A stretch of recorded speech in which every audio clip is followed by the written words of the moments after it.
what's up, everybody? Welcome to week 21 here on the 52 Horrific Weeks in 1988 series. I am your host, Moon616, and thank you once again for dropping in. Alrighty, guys, week 21 is here. The remaining films went into the randomizer. Hit that random button. And we've got Witchcraft. And yes, this actually is an official release. I believe this was actually one of the first DVDs to ever hit the market. I believe this actually came out in 1997, and I think it came in one of those kind of, cardboard slip boxes like the old CDs used to. Witchcraft from 1988. Getting into the plot of it. It basically starts out with your backstory. It's about, this couple that's being burned at the stake for obvious reasons for apparently performing witchcraft and stuff like that. So they are killed at the stake. It jumps forward 300 years. And they have actually returned as a mother and son. They didn't return as a couple, so they are back.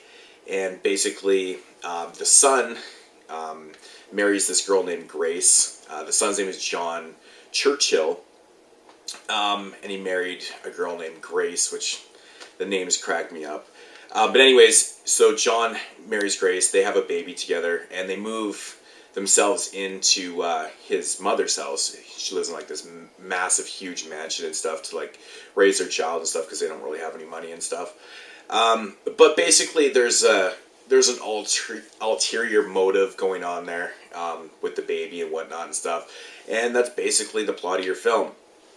So now, my thoughts on this one. Now, if that sounds vaguely familiar, it's probably because it's the plot of Rosemary's Baby.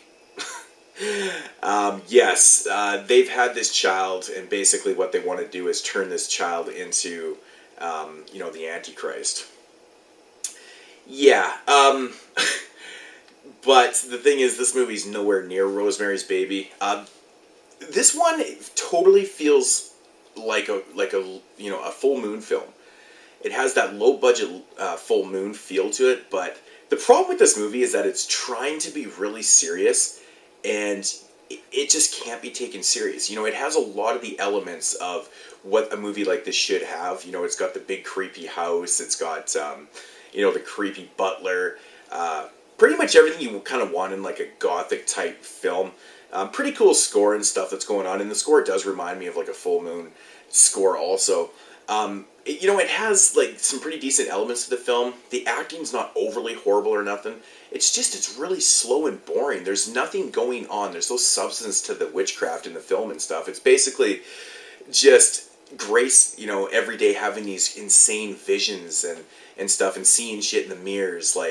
She has this premonition in the mirror. Well, she basically sees this hanging that happens later on in the film and whatnot. And that's basically the film. It's just, her and John, kind of having issues and stuff, and her having all these visions. I really wish that they had explored more about, John and his partner, basically, who's actually is technically playing his mother in the film. I wish they had explored their witchcraft and went into that elements in the film a little more.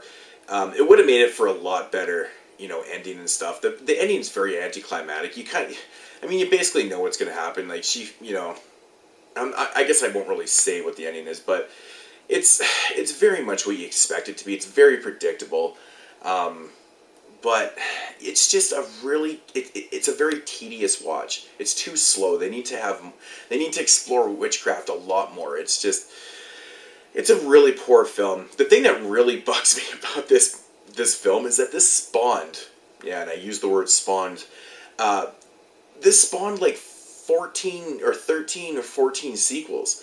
I know some of the later ones get into they're very kind of more erotic witchcraft films and stuff, but this one definitely was trying to be serious and stuff, and it fails on all levels. The effects are laughable in this. They're so bad. The effects are terrible in this film. It's just laughable. It's so dated. I can't recommend this movie at all. If I had to rate it, I'd probably give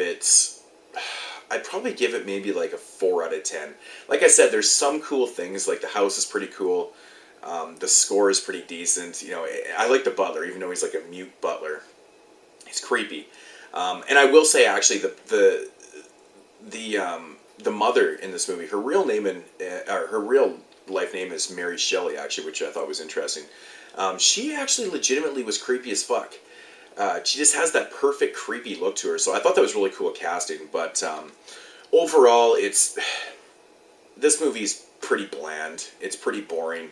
Probably one of the most dreadful watches I've had in both of these series. You know, my 81 and 88 combined. So, yeah, I hadn't seen this movie in years, and I forgot how bad it really was.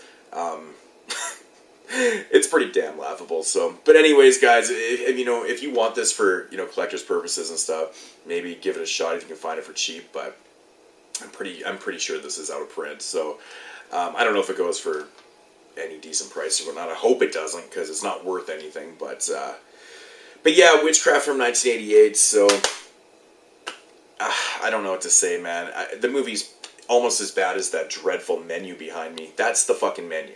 So pretty much, you're getting yourself into when you turn on a film and the menu comes up like that. I know it's like prehistoric DVD menus from 1997, but come on, man. That's just fucking pathetic. So, anyways, I'm done ranting about this film. It's a low-grade Rosemary's Baby ripoff. Find it at your own risk, or watch it at your own risk. Anyways, guys, that's going to do it for week 21. I will be back with week 22, obviously next week, and peace out.